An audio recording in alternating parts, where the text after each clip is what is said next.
Hace 20 años que empezaste la actividad, ¿no? Ya son 2 décadas. ¿Qué balance haces de estos 20 años de actividad de Recoletos? Bueno, realmente en estos primeros días de marzo hemos hecho 21 años. 20 fueron el año pasado y mantenemos por aquí esto de 20 aniversario, pero realmente son ya 21. El balance, pues como no puede ser de otra forma, por eso estamos de hecho hablando aquí, es positivo. Es positivo. Sin duda, echando la vista atrás, podrían haberse hecho muchas cosas mejor de lo que se han hecho. Y el balance sería todavía más positivo, pero el balance es tremendamente positivo. Muy bien. Después de esos 20 años, ¿cuál es la realidad ahora de Recoletos en cuanto a número de asociados, implantación territorial, volumen de negocio? Sí. ¿Qué es lo que sois ahora? Pues en datos, bueno, te diré, nosotros la primera década, los primeros 10 años, solo actuábamos como consultora, desarrollando, digamos, proyectos para grandes empresas o grandes asociaciones, grandes organizaciones, en definitiva. Con lo cual no era negocio que se consolide, ¿no? Sino era negocio de entrada y salida. Y fue con el modelo de lo que nosotros llamamos delegaciones, lo que has llamado muy bien dicho asociados. Este modelo empezamos hace ahora 11 años con él. O sea, realmente llevamos 11 años con este formato de trabajo. Actualmente nos movemos, grosso modo, sumando distintos conceptos, nos movemos en el entorno de los 30 millones de euros de primas y unas 40 delegaciones, actualmente en desarrollo. Esas 40 delegaciones, ¿qué figura jurídica tienen? O sea, son franquicias, ya sabes que en el sector hay muchos tipos de... A ver, nosotros hasta la fecha, todas las delegaciones son auxiliares y de la correduría. Vale. Y tienen un contrato de prestación de servicios con la consultora. Vale. Hay un doble contrato vinculado uno con otro y de manera que por parte de la consultora asumimos el compromiso del desarrollo diferencial un poco a lo que podrían encontrar en otros sitios y por parte de la correduría se le da, digamos, el soporte y por supuesto el alojamiento de las primas, que en definitiva las carteras pues, son de los asociados, lógicamente. La figura de la franquicia, pues está ahí, llevamos mucho tiempo... Tiene mucho desarrollo en el sector, últimamente se habla mucho de ello, ¿no? Tiene mucho desarrollo, nosotros la valoramos en su momento y en su momento decidimos que no procedía y te diré que ahora ese proyecto, junto con alguna otra cosa más vinculada con la internacionalización, es una cosa que está en la mesa y que probablemente lancemos. No me atrevo a decir una fecha, pero desde luego probablemente dentro de esta propia anualidad lancemos un modelo de franquicia. Lo que ocurre es que, como nos gusta todo, digamos, no hacerlo al uso y estándar y tal, sino un poco más elaborado y un poco más complejo, pues realmente lo estamos complicando un poco para que sea una franquicia realmente atractiva. Muy bien. Hemos hablado del pasado, hemos hablado del presente y ahora me gustaría preguntarte por el futuro. Sí. ¿Qué objetivos os planteáis para a corto o medio plazo? A ver, nuestro objetivo a corto plazo, entendiendo como corto plazo lo que nos queda de año, sería tener una presencia adecuada con delegados o asociados, como bien dices, del perfil que a nosotros nos gusta tener en toda España, sin excepción. O sea, ahora tenemos presencia en la mayoría de las provincias, pero nos gustaría tener presencia en la totalidad de las provincias. Básicamente porque hay algunos desarrollos que, bueno, pues esta capilaridad de toda España en todas las provincias nos ayudaría a todos los que están ahora mismo en la ecuación y a los que se incorporasen, ¿no? Y en un medio plazo la intención es no crecer mucho más en este sentido. O sea, nosotros no somos mucho de incorporar, si te fijas los números, no somos mucho de incorporar nuevas delegaciones o nuevas asociaciones. O sea, más bien somos de seleccionar bastante quién llega e intentar que sea del perfil adecuado y sobre él que haya un crecimiento notable de negocio. Con lo cual, a medio plazo, sí, probablemente en lo que nos queda de ejercicio y el año que viene, la intención sería duplicar el negocio, pero habiendo incrementado, como te digo, no más de un 20-25% las propias delegaciones que hay. ¿Duplicar las primas intermediadas? Duplicar las primas intermediadas. ¿En un año? En lo que queda de este año y el siguiente. Es un objetivo ambicioso, ¿no? Es un objetivo ambicioso y yo creo que es un objetivo ambicioso, pero que está a la vista. Ten en cuenta que nuestro modelo de negocio difiere un poco del modelo tradicional. Entonces, realmente va muy dirigido a que cada una de estas delegaciones, cada uno de estos asociados en definitiva, a su vez pueda tener colaboradores interesantes de verdad, nichos de trabajo atractivos, que por supuesto ayudamos nosotros a que puedan estar ahí, y cuentas, grandes cuentas, o sea, cuentas ya en las que hablemos de un perfil de cliente y de negocio un poco más elevado. Entonces vamos a decir que aquí nuestro crecimiento hemos conseguido que no sea siquiera aritmético, sino que vaya siendo casi exponencial. Eso que has citado es lo que os diferencia del modelo tradicional de correduría, de mediador. Sin duda, sin duda. Aquí desde que se incorpora una persona, vamos a decir que todo el equipo de trabajo, nosotros no tenemos negocio propio en la correduría. Yeah. Entonces todo el equipo de trabajo, que ya prácticamente somos 20 personas, se ha duplicado el número de personas en el equipo de trabajo en los últimos 6 meses. Sí. Y prácticamente todo el equipo de trabajo nos dedicamos, el equipo de marketing, que es bastante potente, y el resto de áreas que están en la propia correduría, vamos a decir. Hace nada se incorpora otra persona en el área de suscripción de riesgos y con vistas a desarrollar alguna suscriptora y demás. Entonces, prácticamente todo el equipo se trata a cada una de las delegaciones realmente como una correduría independiente, como una empresa independiente, buscando alcanzar un negocio atractivo en un periodo de tiempo muy corto. Entonces eso hace que digamos, los planes de trabajo se desarrollan, se siguen muy de cerca y provoca ese crecimiento, digamos, tan rápido, por así decir, en cada una de las delegaciones. Y cuando la persona realmente no va por esa filosofía o no tiene el perfil que nosotros buscamos, pues realmente no tiene mucho recorrido, no nos encontramos apenas casos. Vale. Has hablado de nuevas incorporaciones. ¿Cuál es el perfil que buscáis para alguien que se quiera incorporar a Recoletos? ¿Buscáis ya alguien que esté en el sector como un agente, un corredor, un auxiliar de corredor, un auxiliar de agente? ¿O buscáis gente que no está en el sector?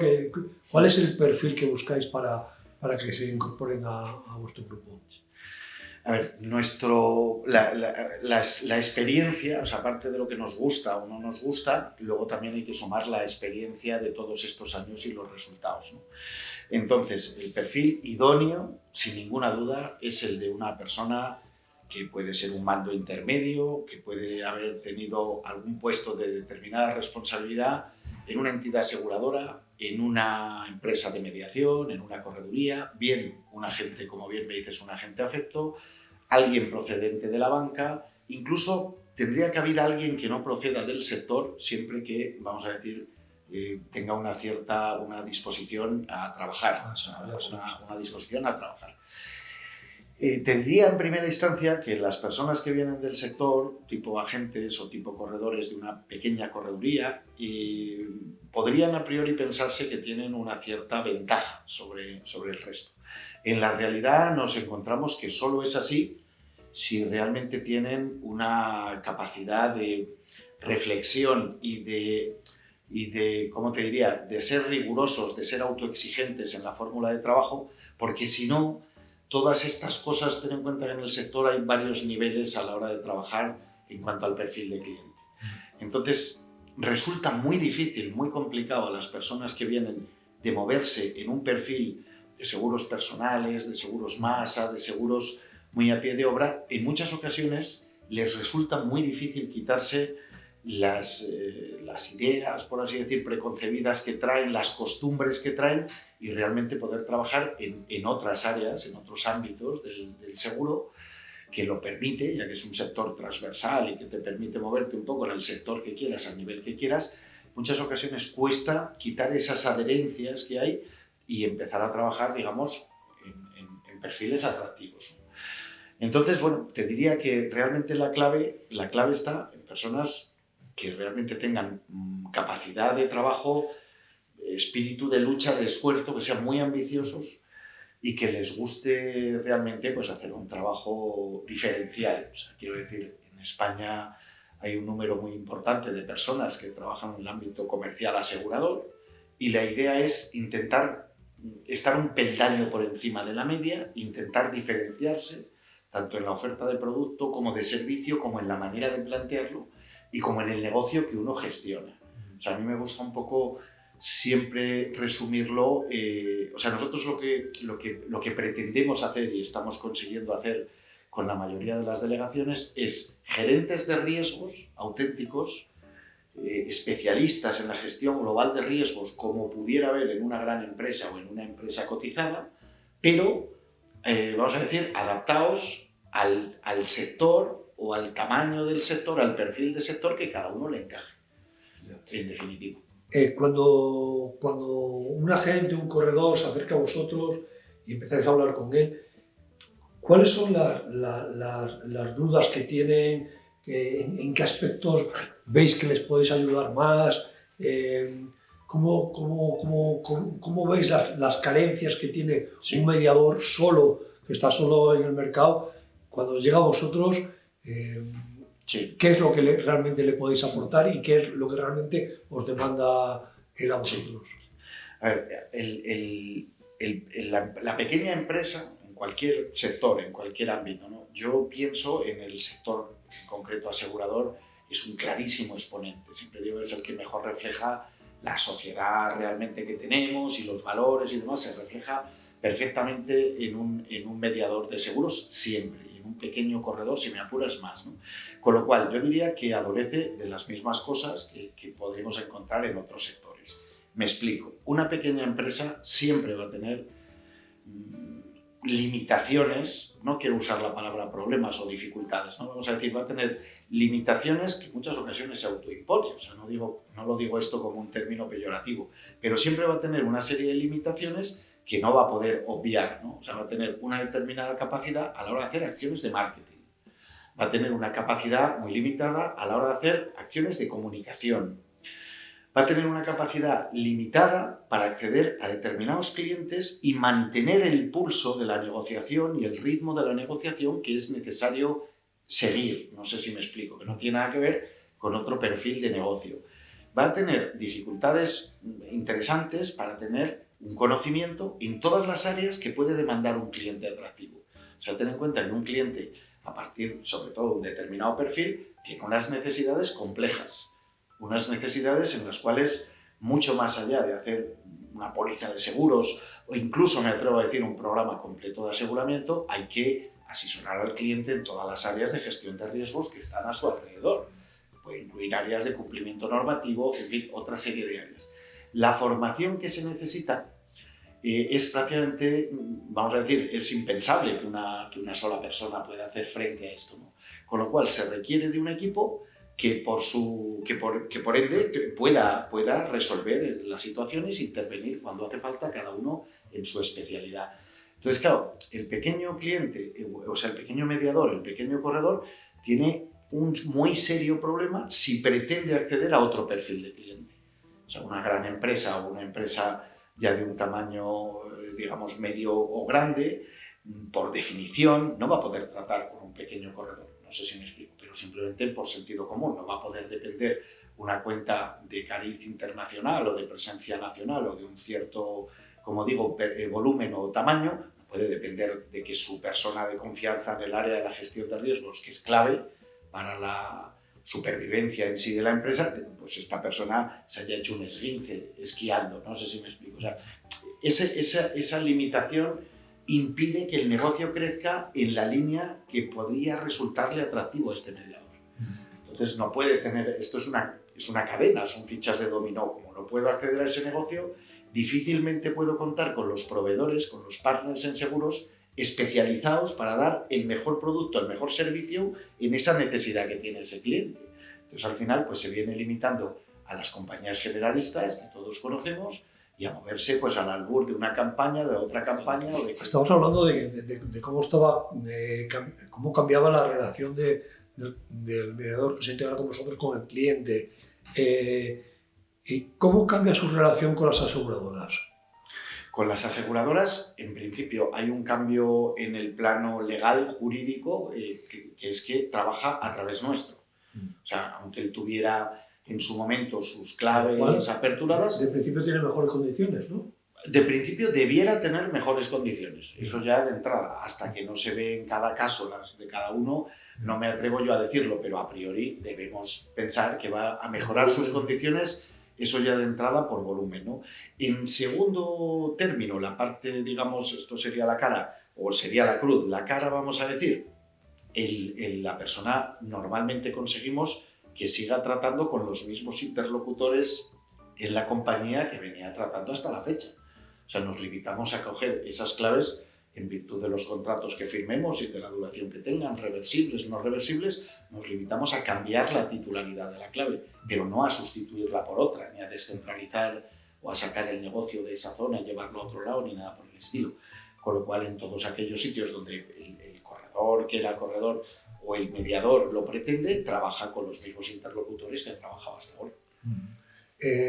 Has hablado antes, así un poco de pasada, de internacionalización. Sí. ¿Qué detalles nos puedes contar de esto? Bueno, como ya sabes, la pandemia frenó muchas cosas, ¿no? Y a nosotros en concreto nos frenó varios proyectos que teníamos en mente y que ahora toca retomar un poco que parece que todo esto ya se ha tranquilizado.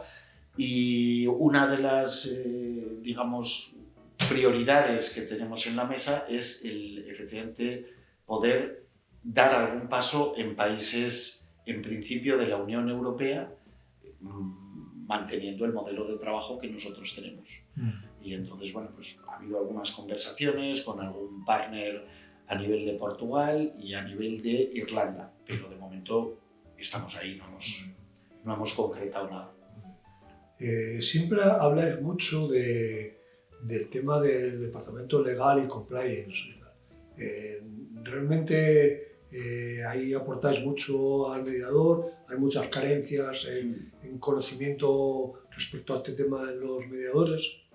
A ver, el tema legal y cumplimiento normativo, de compliance a nivel corporativo, entendemos que, o sea, nosotros empezamos a trabajar desde que la ley animó a tener en cuenta estos aspectos, ¿no? Y ya de esto ha llovido porque esto fue allá por el año 2015. Desde ese momento nosotros entendimos que cuando tratamos con un cliente, una organización, una empresa principalmente u otro tipo de organización, ¿no? En particular es otro mundo que va por otro lado, entendemos que a la hora de hacer un análisis de riesgos, un mapa de riesgos completo de la situación que nos encontramos, pues normalmente hay 3 áreas en las cuales tenemos que incidir. La primera de ellas, efectivamente, es el cumplimiento normativo. O sea, hoy día los riesgos que tiene una empresa a la hora los riesgos que afronta a la hora de posibles incumplimientos en determinadas áreas son realmente muy importantes. Entendemos que tienen que ir de la mano para dar solución a los riesgos que se detectan. Solo se les puede hacer 3 cosas con ellos, que esto no es ninguna novedad, ¿no? O sea, intentar minimizarlos y al final los riesgos vivos que nos quedan no nos queda más que resolverlos a través de determinados contratos por la parte de cumplimiento normativo o a través de los programas de seguros adecuados, trasladarlos a aseguradoras, ¿no? Entendemos que el cumplimiento normativo es clave, absolutamente trascendental en las organizaciones, y cuanto más alto es el perfil, por supuesto, pasa de ser una idea a ser una necesidad. Esto está claro. Y nos parece interesante que el cliente podamos, de alguna manera, formarle e informarle de toda la situación de riesgos que se da en la empresa, incluida la ciberseguridad o los ciberriesgos, e incluido todo lo que tiene que ver con el cumplimiento normativo.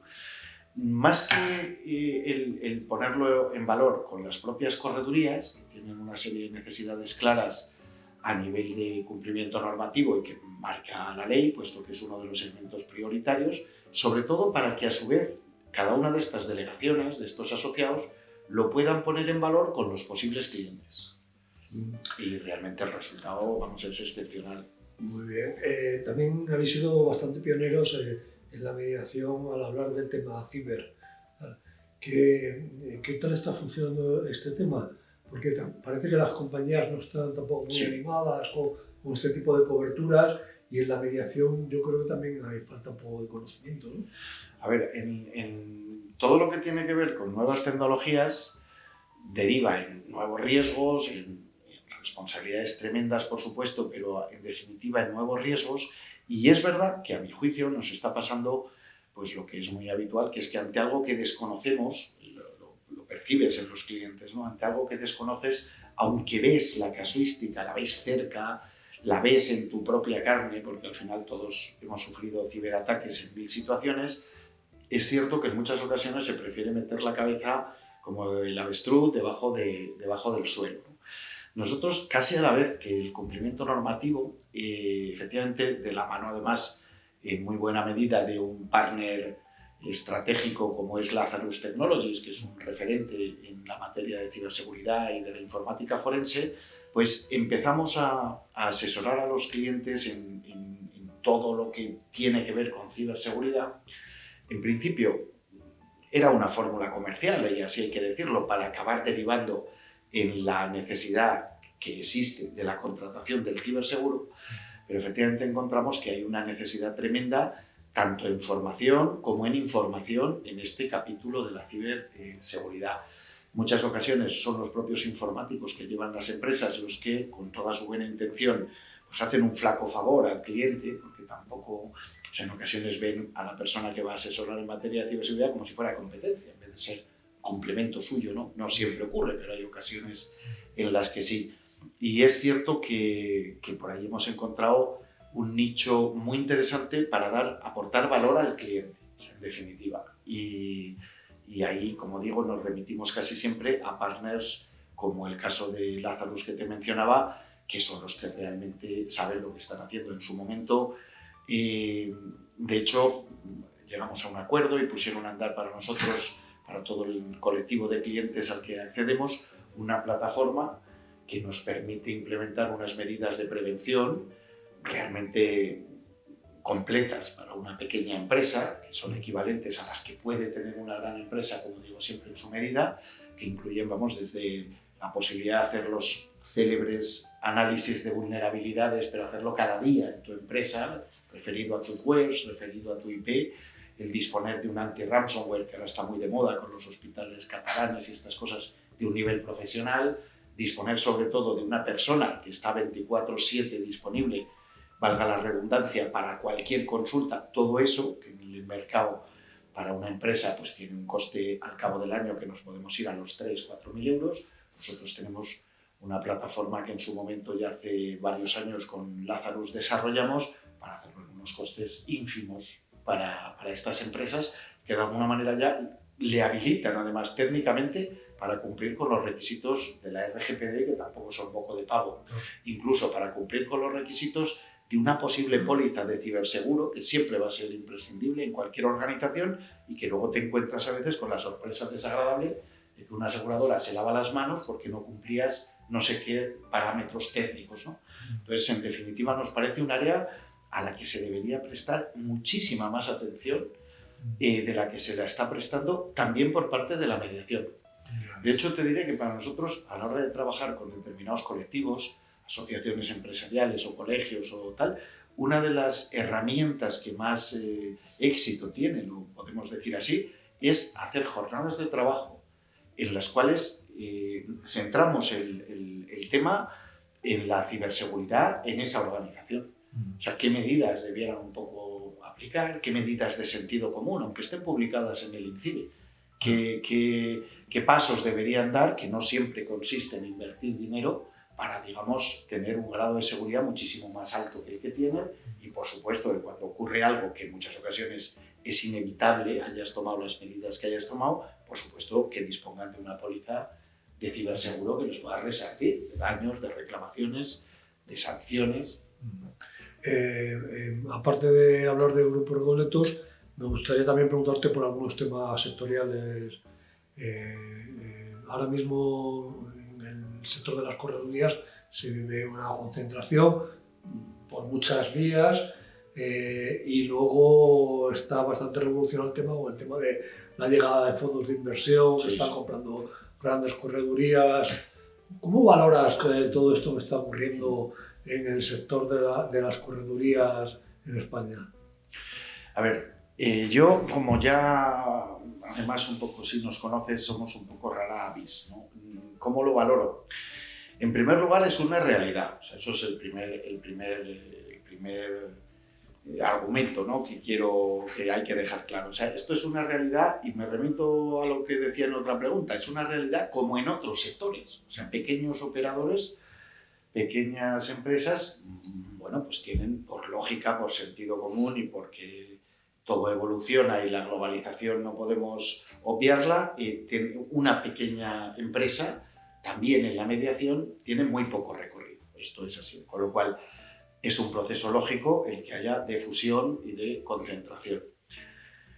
¿Cómo se está haciendo? Sería otra pregunta que sería otro capítulo. Pues bueno, pues yo te diría que como se hacen muchas cosas en nuestro país, a mi juicio, de manera precipitada, si posiblemente los actores que participan y las personas que al final tienen que decidir qué hacen con ese negocio suyo que les ha costado la vida desarrollarlo, pues no siempre cuentan con toda la información suficiente o necesaria para dar el paso y para tomar la decisión que toman.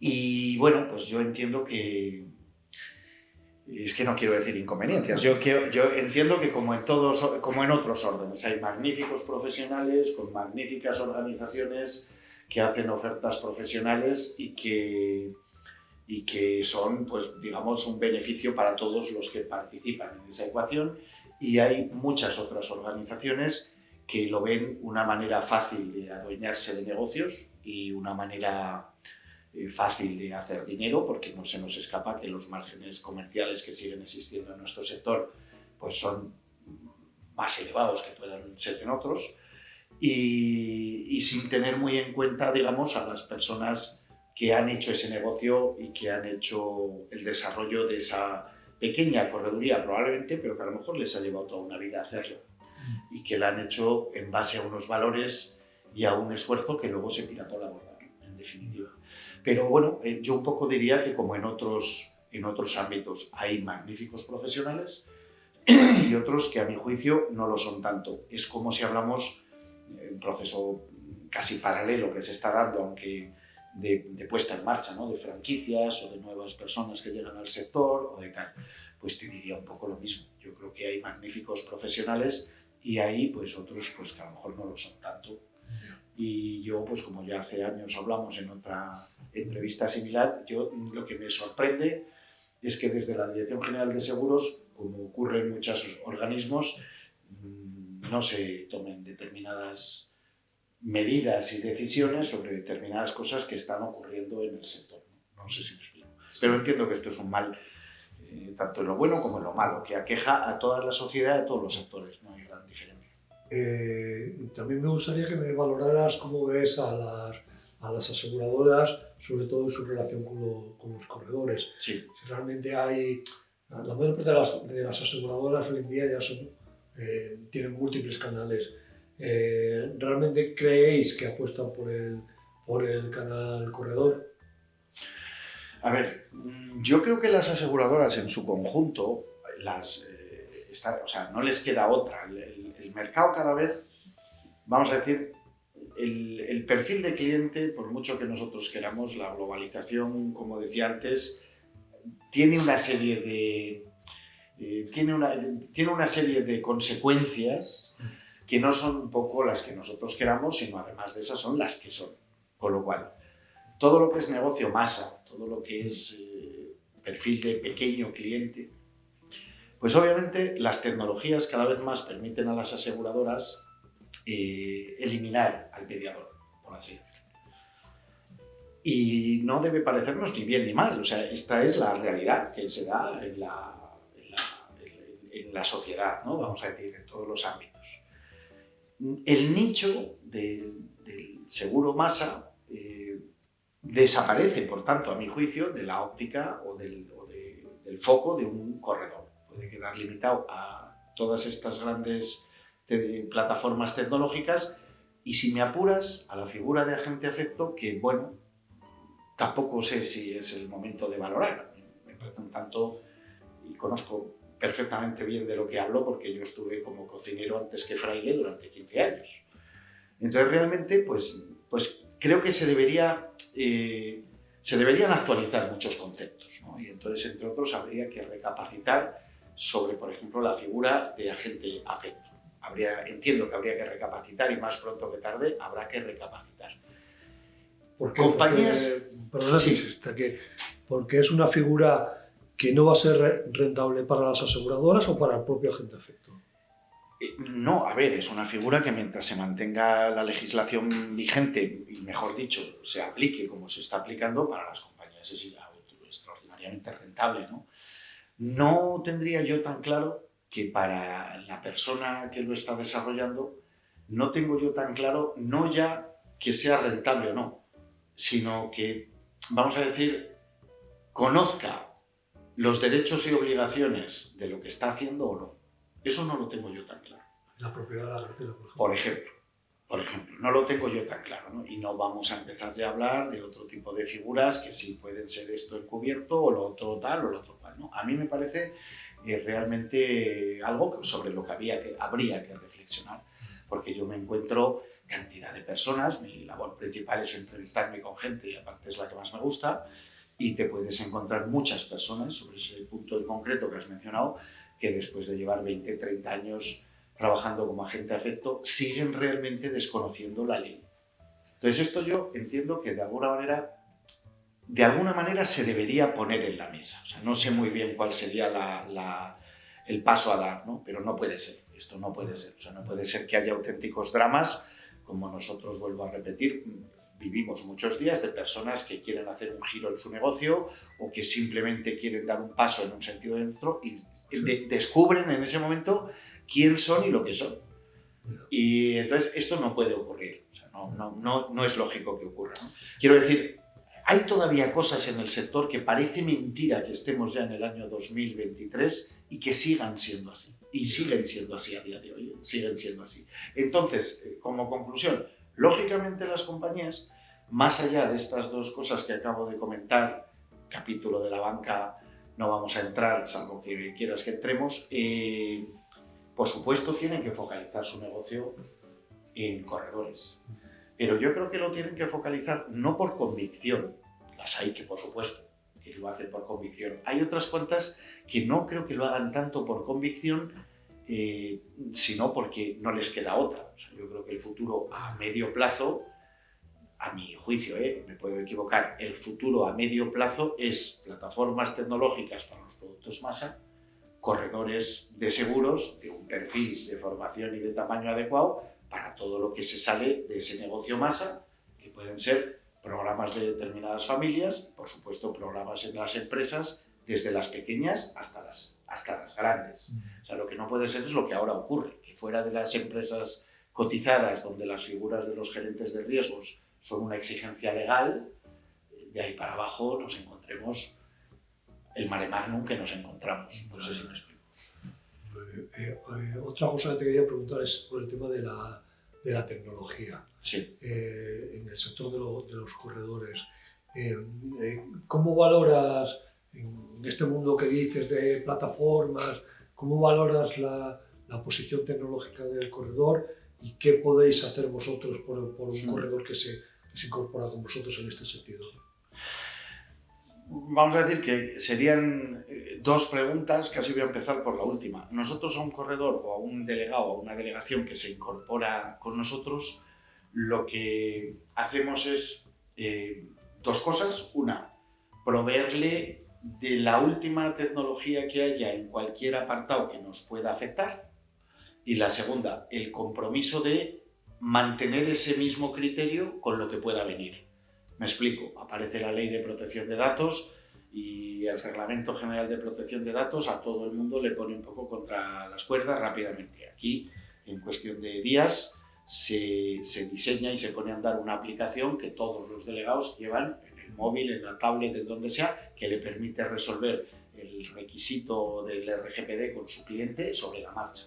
Esto es un poco la filosofía, lo pongo a título de ejemplo, que se sigue con todo. Hay un software de gestión que en principio es uno de los más reconocidos en el mercado, y luego hay una plataforma digital propia a la cual bueno, pues que a mi juicio es una herramienta de una utilidad incalculable, ¿no? Porque aparte continúa creciendo día a día y continúa dotándose de recursos, con lo cual, de hecho, estamos ahora también en una fase de evolución de esta propia plataforma, y entonces la intención es que, sin perder el protagonismo del asesoramiento de la persona, que esta es clave para mí, el asociado que esté con nosotros sí pueda disponer de la última tecnología que haya en cualquier aspecto que nos pueda afectar, y además pueda hacer desarrollos vía web, aprovechando las redes sociales, etc., para explotar cualquier colectivo en el que él haya tenido la habilidad, con nosotros de la mano, de llegar. No sé si me explico. O sea, lo que pretendemos es poner la tecnología a la disposición del asesoramiento de verdad.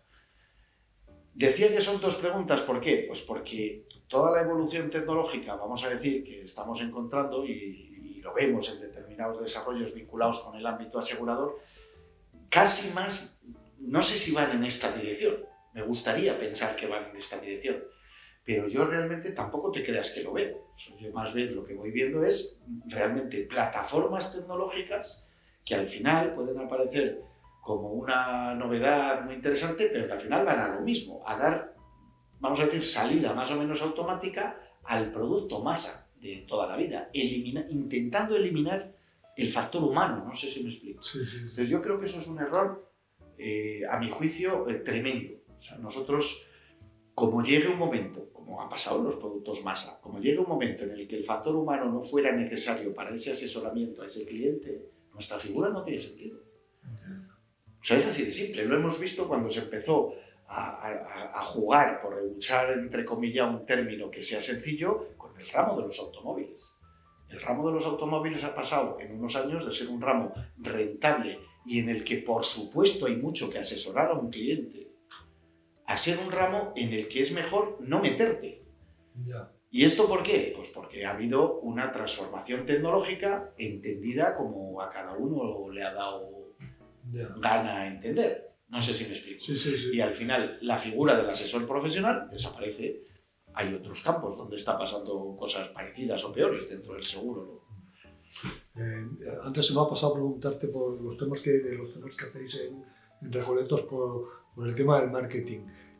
¿Cómo organizáis todo el tema del marketing para que vuestra red utilice estos servicios?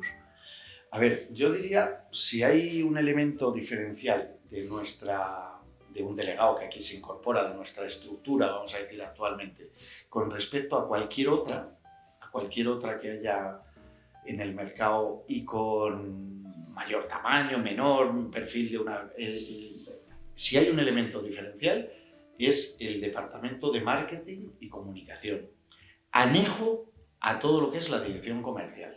¿Por qué? Un poco por lo que comentaba unas preguntas atrás. Nosotros tenemos la óptica de la consultora Recoletos, aplicada de pleno al sector asegurador, por supuesto, consiste en que esas diferencias enormes que son siempre entre una gran empresa y una empresa pequeña, hay que ser, simplificando mucho, siendo realistas, la diferencia principal está en la capacidad de acciones de marketing y comunicación que tiene. O sea, esto es así de simple.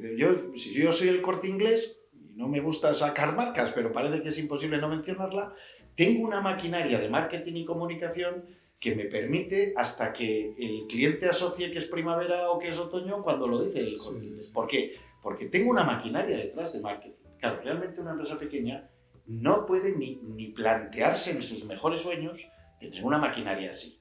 ¿Qué es lo que nosotros le damos a cada una de estas empresas? Es todas las áreas del marketing y la comunicación, desde jornadas de formación en las que él sea el protagonista.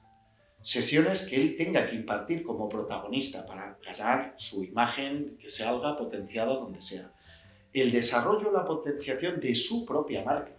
Si quiere utilizar la nuestra, lógicamente está registrada, lo podemos hacer. Pero si él quiere utilizar la suya, como ha habido multitud de casos, además referentes en nuestro desarrollo, desarrollamos su marca de una manera que nosotros estamos en el backstage y es que ni siquiera se nos identifica. Se desarrolla su imagen, su marca, como él quiera que se desarrolle, a nivel de web, de páginas, en redes sociales, de las redes sociales que él quiera utilizar, de papelería, de partenariados con determinados partners locales que le pueda interesar trabajar. Es decir, todas las áreas del marketing y de la comunicación las va a poder utilizar, todas sin excepción. Entonces, claro, ese valor iba a decir que es prácticamente incalculable, hasta tal extremo que nosotros en la práctica podríamos decir que en la práctica no lo cobramos, cobramos a éxito, digamos, cobramos del resultado de todas esas acciones, ¿no? Pero en la práctica lo que se pone en marcha no lo cobramos. Entonces, yo pienso, de hecho, los delegados, los asociados que entienden desde el principio este valor y lo utilizan, vamos, la satisfacción personal que ellos tienen y el rendimiento económico que consiguen utilizando estas herramientas, lógicamente no tiene comparación. Pues yo me he ventilado el cuestionario, no sé si tienes alguna cosa más que quieras añadir, aparte de todo lo que hemos hablado. La verdad es que me has preguntado, yo te diría casi por todo lo que me podías preguntar, incluso más. Pues nada, oye, me alegro mucho. Yo creo que es muy interesante todo lo que hemos hablado y para una entrevista hay un material estupendo. Sí, señor. Ya lo veremos, a ver si os gusta. ¿Vale? Pues fenomenal. Pues te agradezco enormemente haberte tenido por aquí y ahora vamos a ver si lo tenemos. Sí.